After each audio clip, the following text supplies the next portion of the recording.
મહારાષ્ટ્રના પૂર્વ સીએમ અશોક ચૌહાણ ભાજપમાં સામેલ થયા. મુંબઈ ભાજપ કાર્યાલયમાં નાયબ સીએમ ફડણવીસની ઉપસ્થિતિમાં તેઓ ભાજપમાં જોડાયા. અશોક ચૌહાણે સોમવારે કોંગ્રેસમાંથી રાજીનામું આપ્યું હતું. અશોક ચૌહાણની સાથે એમએલસી અમર રાજુરકર પણ ભાજપમાં સામેલ થયા છે.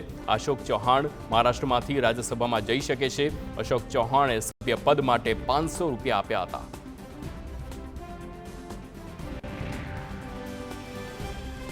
રાજ્યસભા ચૂંટણીને લઈને રાજકીય પક્ષો તરફથી તૈયારીઓ શરૂ કરી દીધી છે. આવતીકાલે બિહારમાંથી એનડીએના 3 ઉમેદવારો નોંધાવશે ઉમેદવારી.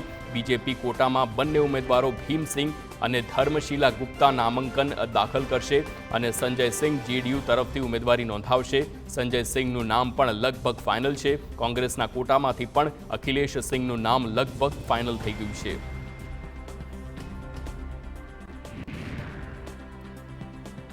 આવતીકાલે સોનિયા ગાંધી રાજ્યસભા માટે ઉમેદવારી નોંધાવશે. સોનિયા ગાંધી રાજસ્થાન અથવા હિમાચલ પ્રદેશમાંથી ઉમેદવારી નોંધાવી શકે છે.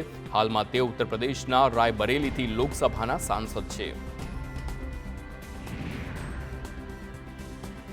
ભાજપ નેતા શહેજાદ પૂનાવાલાએ કહ્યું, વિપક્ષી ગઠબંધન ઇન્ડિયા મોદીને હટાવવાનું નથી, પરંતુ કોંગ્રેસનું જોડાણ ઘટાડવાનું છે. આ તમામ રાજકીય પક્ષો પોતપોતાના રાજ્યોમાં કોંગ્રેસને ખતમ કરી જીવિત છે.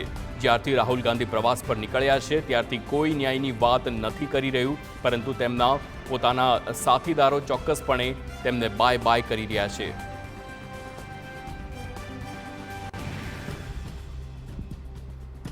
પીએમ મોદી સાથે સંસદના કેન્ટીનમાં ઇન્ડિયા ગઠબંધનના સાંસદે ભોજન કર્યું તો સીપીએમએ ઠપકો આપ્યો.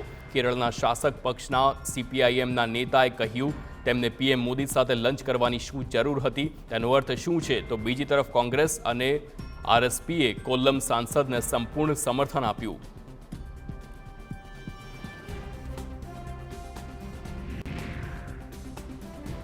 તો વિપક્ષી ઇન્ડિયા ગઠબંધનથી એક પછી એક રાજકીય પક્ષો દૂર થઈ રહ્યા છે. હવે દિલ્હીમાં કેજરીવાલની પાર્ટીએ સીટની વહેંચણી પર રેડ લાઇન ખેંચી દીધી છે. આમ આદમી પાર્ટીએ કોંગ્રેસને દિલ્હીમાં 1 લોકસભા સીટ પર ચૂંટણી લડવાની ઓફર આપી છે અને કહ્યું કે અમે કોંગ્રેસને દિલ્હીમાં 1 સીટનો પ્રસ્તાવ આપીએ છીએ. આમ આદમી પાર્ટી 6 સીટ પર ચૂંટણી લડશે. કોંગ્રેસ દ્વારા પ્રસ્તાવ પર જલ્દી જવાબ ન મળ્યો તો આમ આદમી પાર્ટી તમામ 6 બેઠકો ઉપર ઉમેદવારોનું એલાન કરી દેશે.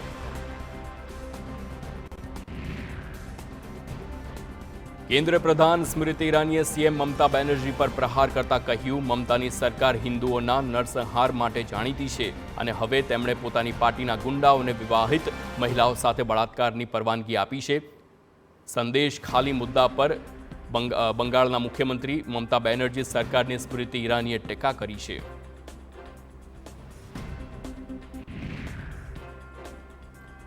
ગુજરાતી ઠગવાળા નિવેદન મામલે આરજેડીના નેતા તેજસ્વી યાદવ સુપ્રીમ કોર્ટમાંથી રાહત મળી છે. સુપ્રીમ કોર્ટે ગુજરાતી ઠગવાળા નિવેદન સાથે સંબંધિત મામલે નિર્ણય સંભળાવ્યો છે. કોર્ટે તેજસ્વી યાદવનું માફીનામું મંજૂર કરી લીધું છે. સાથે જ સુપ્રીમ કોર્ટે માનહાની ફરિયાદ પણ રદ કરી દીધી છે.